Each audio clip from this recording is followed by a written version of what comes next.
Bonjour tout le monde, merci de me retrouver sur Coach Perso Déco. Aujourd'hui, nouvelle vidéo.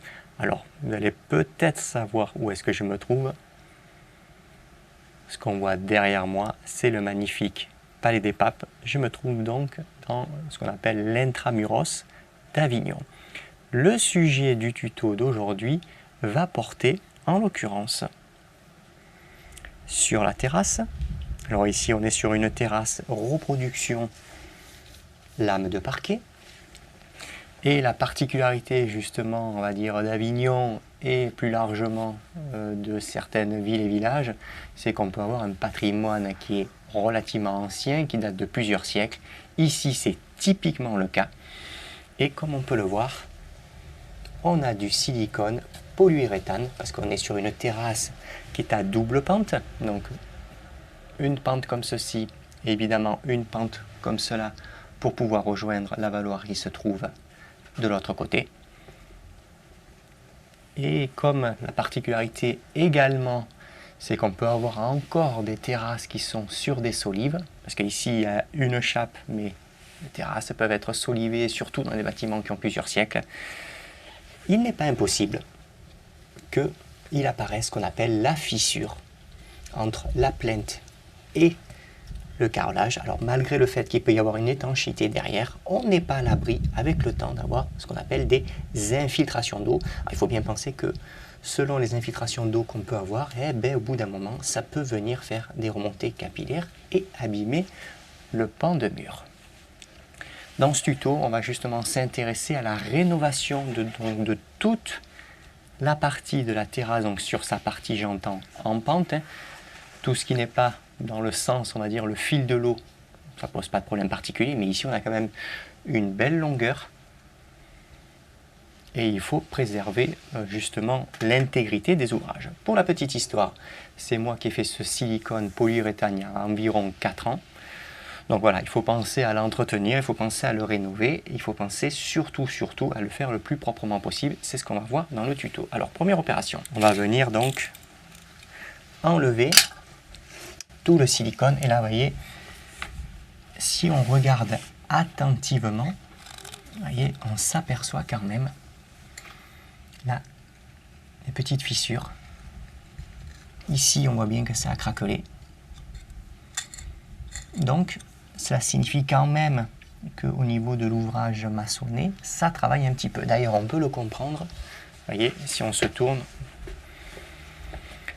là, on a une belle fissure structurelle. Donc ça, il faut faire attention, étant donné que le mur, il est quasiment coupé en deux.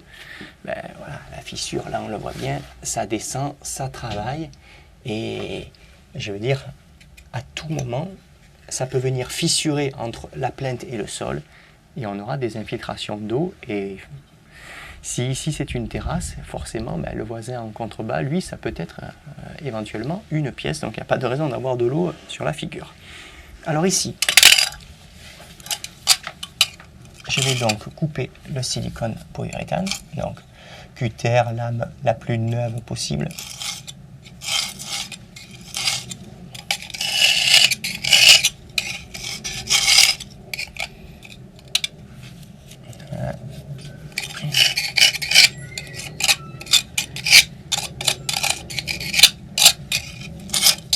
Donc là, je l'enlève bien.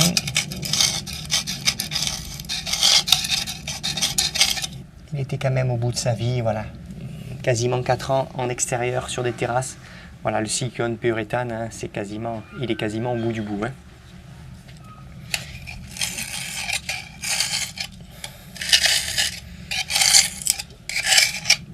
Là, on peut le voir.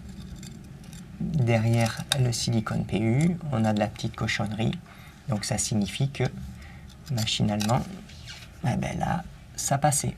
Donc si ça passe, ça peut, j'ai bien dit ça peut, avec le temps, faire des dégâts, ou par exemple lors de forts orages, les trombes d'eau qui suivent au niveau de la plinthe, voilà, des bâtiments qui sont anciens, voilà, ça peut provoquer des infiltrations, donc il faut évidemment éviter ce genre de problème. Alors, si vous voulez que ça ne vous coûte pas la blende en lame de cutter, pensez bien, voilà, acheter ce qu'on appelle des lames sécables et non pas des lames des lames qui sont non sécables, hein. Donc c'est généralement des lames qui sont d'ailleurs un petit peu plus longues, un petit peu plus larges. Mais vous voyez, ça s'émousse évidemment à la vitesse grand V. Donc voilà, le meilleur, ça reste vraiment le cutter sécable. Permettre voilà, de travailler toujours sur une lame propre, puisque évidemment ça s'émousse très très vite sur du grès, voilà, sur du grès émaillé, sur du grès céramique, voilà, sur le carrelage sérigraphié, voilà, ça s'abîme très très vite. Alors, on peut s'aider aussi d'une brosse à joint, donc la brosse à joint à sec. Voilà, pour bien nettoyer, parce qu'il faut bien penser que le silicone polyuréthane, si les joints sont humides, malheureusement, on ne peut pas siliconer, on va avoir un défaut d'adhérence et la durée de vie du produit va être extrêmement courte. Donc il faut vraiment nettoyer le joint à sec. Après, quand c'est vraiment trop encrassé, on va nettoyer évidemment avec des produits, mais il faudra laisser sécher au moins une grosse demi-journée s'il fait chaud, voire 24 heures, voilà, si les conditions climatiques ne sont pas idéales. Donc je vais faire toute la terrasse, donc toute la partie, toute la longueur là que vous avez vu, je vais le faire puisque c'est là que c'est vraiment au contact de, on va dire, du fil d'eau quand il pleut ou quand la terrasse pour X raison on la lave ou on l'arrose. Et puis on va voir justement comment on refait un silicone polyuréthane, surtout le plus propre possible.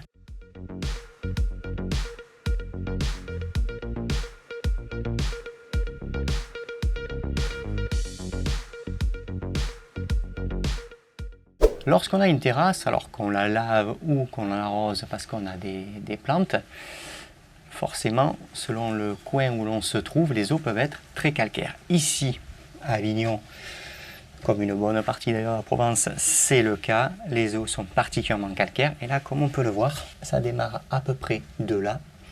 Là, on voit bien quand même qu'on a un petit peu des résidus de calcaire. Et surtout ici, là, clairement, ça, c'est pas forcément de la crasse, mais ce sont des résidus calcaires. On peut forcément pas faire un joint de silicone polyuréthane là-dessus. Donc pour pouvoir, on va dire, le nettoyer assez rapidement, je vais utiliser du vinaigre ménager 14 degrés. Donc 14 degrés, ça va bien, c'est un bon compromis. Bon, il y a aussi le 6 et le 8 degrés, c'est un peu juste, ça prend, on va dire, beaucoup plus de temps pour pouvoir nettoyer. Donc, je vais m'en mettre dans un camion de peintre 8 litres. Voilà. Et avec la petite brosse à joint, puisque ce sont des fibres en nylon, il faut surtout ne pas le faire avec une brosse métallique. Voilà, je vais mettre donc un petit peu de vinaigre. Et évidemment, ce sera pour conséquence qu'il faudra que je fasse les joints plus tard, parce que le produit, il va falloir qu'il sèche. Sinon, comme je vous l'ai dit tout à l'heure, j'aurai une très très mauvaise adhérence. Donc là, le vinaigre, l'avantage, c'est qu'il va bien me nettoyer, il ne va pas m'altérer, évidemment, le carrelage. Et c'est surtout que je vais pouvoir enlever là, ces dépôts là, un petit peu calcaires qu'on a en surface. Et ça, voilà, c'est toujours pareil, c'est lié au nettoyage et puis à l'arrosage des plantes. Puis c'est surtout lié selon le coin de France où on se trouve. Et ici, pour le coup, les eaux sont particulièrement calcaires. Le vinaigre, il faut le laisser agir voilà, entre 5 à 10 minutes selon ce qu'on a à nettoyer. C'est pour ça que là, voilà, je le mets avec une petite brosse. Voilà, et là, vous voyez, ça mousse. Voilà, c'est forcément la présence du calcaire. J'ai laissé agir le vinaigre. Maintenant, voilà, place au rinçage. Donc là, voilà, comme on peut le voir, j'ai l'emplacement du joint silicone qui est propre. Et au moins, ça va me permettre voilà, de réaliser un cordon avec une adhérence maximale, en l'occurrence à cheval un petit peu sur le joint et surtout à cheval sur le carrelage. Maintenant que le joint est humide, je ne peux pas travailler maintenant, donc je vais profiter de faire autre chose. On est en plein été, donc ça va sécher assez rapidement. Autre terrasse, on est sur une terrasse tropézienne. Donc vous voyez, là comme on peut le voir, le joint est particulièrement craquelé et ici, même chose. Donc il faut bien penser, alors qui plus est que c'est une terrasse tropézienne, on est dans le vieux Avignon, bâtiment qui a plusieurs centaines d'années. Plancher, on a des planchers bois, planchers solivés, donc tout ça, ça travaille. Et en l'occurrence, on va travailler surtout là sur le périmètre extérieur, d'où l'importance d'avoir un filet, alors évidemment le plus propre possible, un filet silicone, parce que vous voyez, ça, le PU va se comporter comme une protection supplémentaire, et là, s'il a craqué, c'est que ça a travaillé. Alors, ça n'a pas travaillé parce que ça ne travaille pas au niveau de la terrasse, la terrasse, ça ne travaille pas, il n'y a pas de problème, mais c'est vraiment entre la jonction entre la plinthe et le sol. Donc là, même chose, je vais passer ma lame de cutter, je vais tout gratter, tout nettoyer, vous voyez là, c'est sale, donc là il faut pour le coup, il faut vraiment tout nettoyer. On a des traces de calcaire, tout ça c'est du calcaire, donc là il faut tout nettoyer.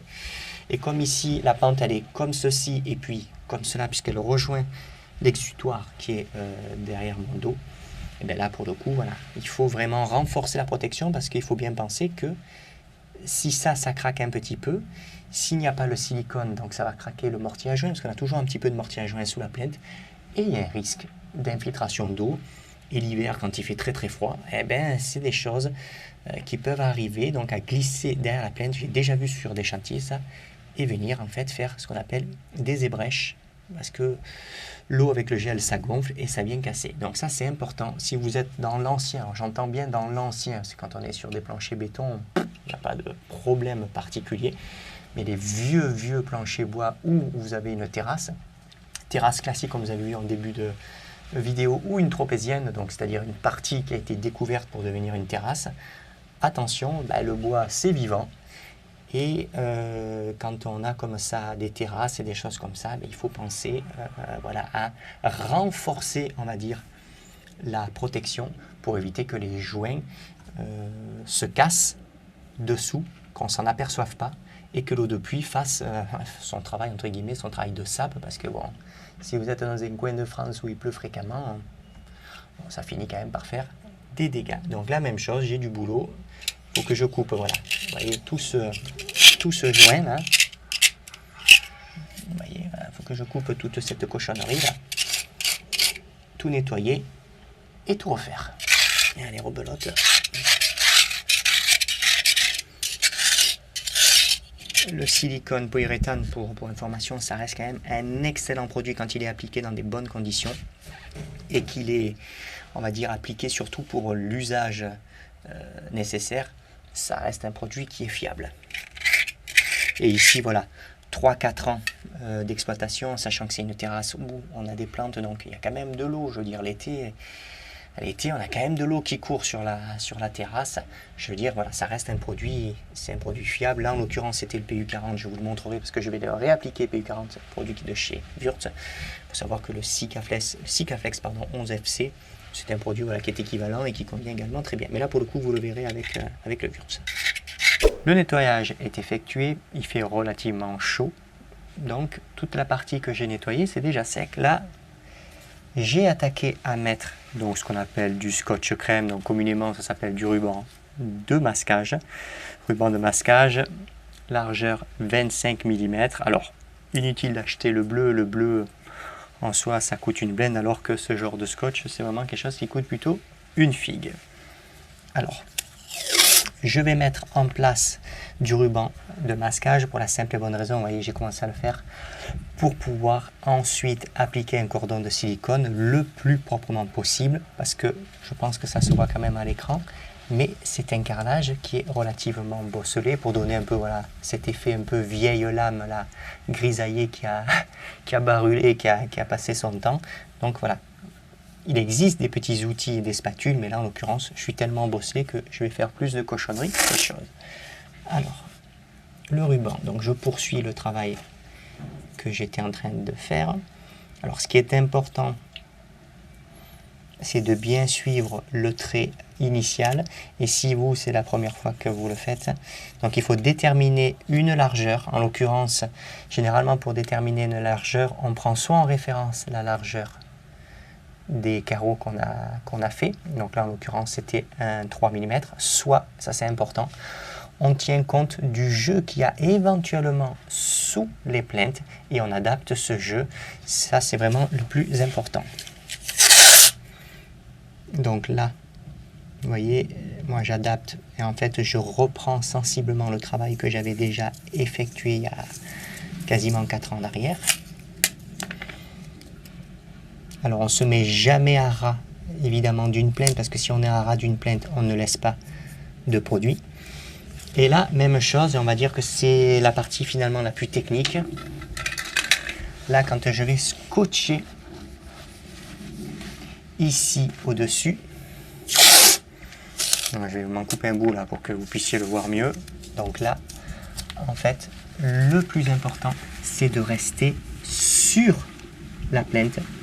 Et alors, il ne faut vraiment pas scotcher à 0 de la plainte parce que si vous scotchez à 0 de la plainte, en fait, vous ne venez pas mettre de silicone sur la partie basse de la plainte. Et le problème, c'est que si ça travaille, comme le silicone malheureusement n'a pas mordu sur la plainte, il va y avoir un défaut d'étanchéité et l'eau pourrait passer derrière. Donc vous voyez, là je laisse vraiment la valeur de quoi? Voilà, entre 1 à 2 mm, c'est toujours pareil, tout dépend de la hauteur qu'il y a de mortier à joint sous la plainte. Mais vous voyez, je ne sais pas si la caméra, voilà, là, hop, peut-être se rapprocher un peu, mais vous voyez, là j'ai laissé à peu près la valeur de 2 mm. Ici, ça fait que quand je vais venir faire mon cordon de silicone, en fait, je mords bien sur la plainte et non pas uniquement sur le joint. Ça, c'est important.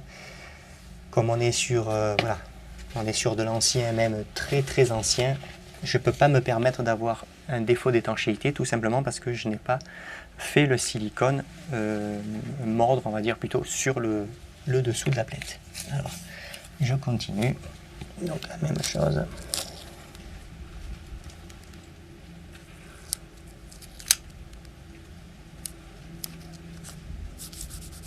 Et je vais faire ça évidemment sur toute la longueur de la terrasse.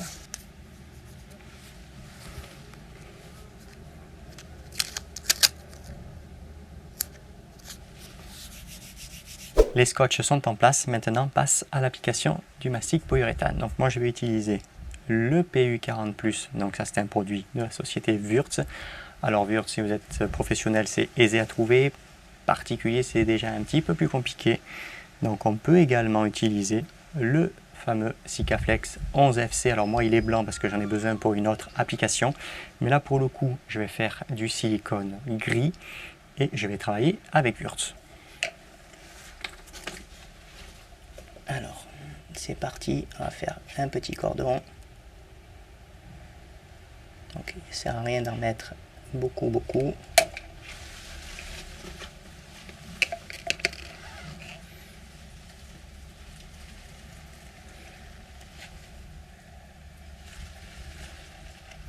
Et là, il y avait un petit peu plus de hauteur de mortier à joint sous la plainte. Donc là, forcément, je vais avoir un petit peu plus de silicone, ça c'est certain. Alors je vais vraiment glisser sur le scotch pour éviter, avec le bord de la canule, d'enlever le bord du ruban de masquage parce que ça va nous porter préjudice quand on va venir lisser le silicone. J'ai appliqué le cordon, mais il faut quand même le serrer et le lisser. Le serrer pour qu'il y ait un bon transfert avec les matériaux et le lisser évidemment pour que ça fasse propre. Donc là, dans cette situation-là, il ne faut pas chômer. J'ai quand même une belle longueur. Donc je vais utiliser du White Spirit, un petit gant. Je vais me servir de mon meilleur doigt pour lisser parce qu'en fait, je vais le tremper directement, voyez, dans le white et je vais venir lisser.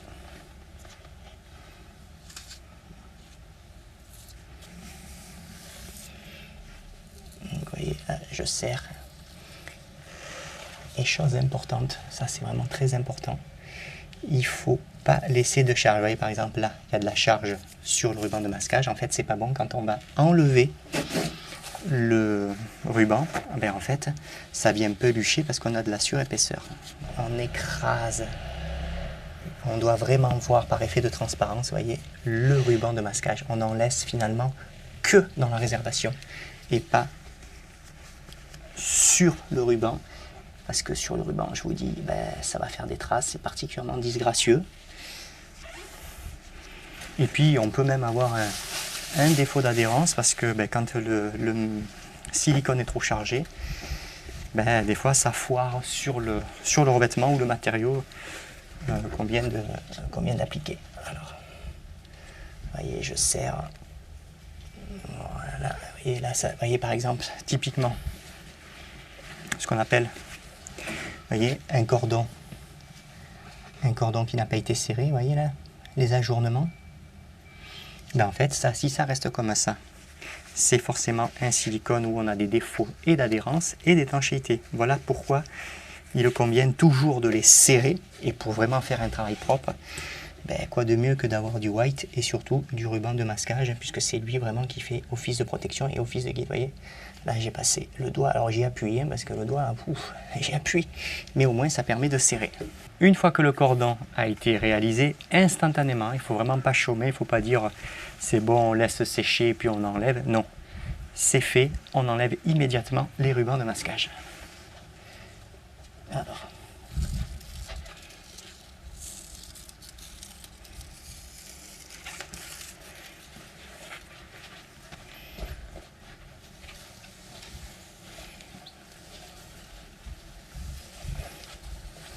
Donc là, j'enlève déjà le bas.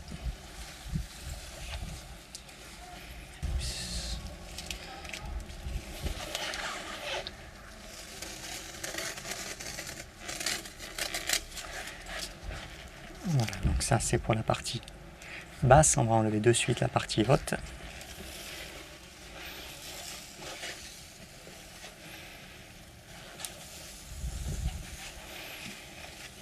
Voilà, vous voyez, au fur et à mesure, on voit apparaître, ça fait un cordon très très propre.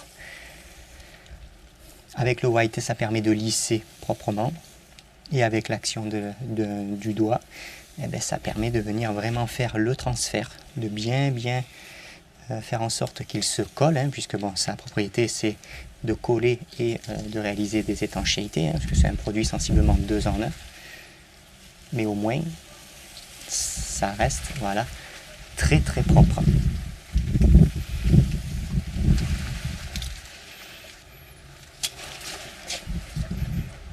Voilà, je vais enlever le petit bout là derrière le montant en bois. Voilà. Et après, voilà, il suffit de regarder de plus près et vous voyez, ça fait un cordon qui est très propre. On a un bon petit transfert sur, voilà, on peut le voir, un bon petit transfert sur le carrelage et un bon petit transfert sur la plainte. Et là au moins, on va dire que le client il est tranquille.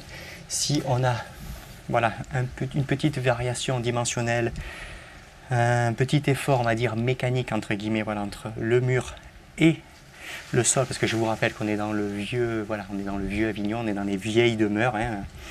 Je le redis, la plupart du temps, quand on est sur des traditionnels planchers béton, ça pose pas de problème. Le silicone, ce n'est pas une obligation, on va dire que ce serait plutôt une recherche esthétique. Mais quand on est dans l'ancien et qu'il peut y avoir de la variation dimensionnelle, ici, c'est typiquement le cas. Ça va sécuriser, ça fait propre et vous voyez, là comme on est sur la pente, donc la pente je vous rappelle comme ça et à la fois comme ça, l'eau quand elle va venir courir ici, puisque quand il pleut l'eau elle court ici, puisque vous avez vu la valoir qui est de l'autre côté, au moins on sait qu'il n'y a pas hypothétiquement de risque que l'eau vienne passer derrière. Et puis cet hiver, si pour X raison il fait bien froid, qu'il gèle un peu sec, ça ne viendra pas m'abîmer soit le bas de ma plainte, soit directement le bord de mon carrelage. Je vous montrerai machinalement l'autre terrasse, la fin. Je vous montrerai voilà, un petit peu ce que ça donne, puisque machinalement on avait 3 terrasses à faire. Alors supposons, parce que ça c'est toujours pareil, tout dépend, on va dire la saison qu'on le fait, tout dépend de la température, et on va dire aussi tout dépend du vent qu'il peut y avoir chez vous. Ici moi j'ai toujours en fait un brin d'air, et si on regarde bien, vous voyez, quand je l'ai fait, étant donné que le silicone selon on va dire les températures, conditions climatiques, il met à peu près 1 heure pour être sec hors poussière, vous voyez, j'ai quand même eu le temps d'avoir quand même dessus des petites poussières et des cochonneries. Alors ça, il ne faut pas s'énerver avec, parce que justement, si ça vous arrive, ne le touchez pas. Vous laissez les choses se coller dessus. Alors j'entends, il ne faut pas faire du silicone non plus quand il y a grand vent, mais je veux dire, un petit coup d'air, ça peut arriver. Prenez une petite éponge, juste avec de l'eau, et vous voyez, en fait, la cochonnerie, elle disparaît. Donc ça pose aucun problème. Vous voyez, là, je suis revenu propre. Donc en fait, sur le silicone, juste ça se pose, mais ça ne vient pas s'incruster. Donc un petit coup d'eau, si vraiment voilà, vous voulez brosser, petite voilà, vous vieille brosse à dents, une petite brosse, mais surtout attention, avec des soies là, synthétiques, mais des soies synthétiques qui sont plutôt souples, ou même par exemple voilà, un pinceau, ça va très bien aussi pour faire ce genre de choses. Et vous voyez, moi, ça ne m'a pas abîmé le silicone, ça ne me l'a pas marqué et il n'y a aucun problème. Et surtout, voilà, ne vous mettez pas en tête d'enlever les cochonneries sur du silicone qui est frais. Concernant, on va dire, la protection, la garantie entre guillemets d'étanchéité du produit, on va être plutôt sur 4 heures. Donc, c'est-à-dire qu'au bout de 4 heures, si vous faites couler de l'eau ou si vous arrosez ou s'il pleut, en principe, il ne se passera rien. Et voilà, hors poussière, c'est généralement 1 heure l'été, c'est à peu près voilà, 1h30 l'hiver. Alors quand je dis l'hiver, c'est jusqu'à peu près voilà, 10 degrés en dessous. Attention, il perd beaucoup de ses propriétés, on va dire, d'étanchéité et propriétés mécaniques, parce qu'après, ben, il est tellement froid, entre guillemets, qu'il n'arrive plus à avoir son élasticité. J'ai fait le cordon, donc cordon de silicone polyuréthane, c'est propre. Alors c'est pareil, j'ai un peu d'air, donc j'ai de la cochonnerie qui va se poser, mais vous voyez, si vous le faites correctement, donc je vais m'approcher, voilà, si on le fait correctement, eh ben, c'est propre. Et là c'est pareil, on est quand même sur ce qu'on appelle un plancher ancien, donc plancher ancien avec des solives, donc il faut faire attention. Il faut faire vraiment attention parce que ben, comme on a des matériaux qui sont un peu vivants, et puis on est dans le vieux Avignon, hein, comme je vous ai dit, donc ça permet quand même de sécuriser, entre guillemets, de tranquilliser, toujours pareil, pour que le fil d'eau, quand il fait des bonnes pluies, ben, on n'ait pas quand même un risque que l'eau vienne passer derrière, parce qu'avec le temps, ça fait des dégâts. Sur ce, le tuto, voilà, reprise silicone et réalisation d'une étanchéité sur ce qu'on peut appeler des planchers douteux est terminé. Je vous fais le petit coucou et je vous laisse en compagnie du magnifique Palais des Papes. À bientôt!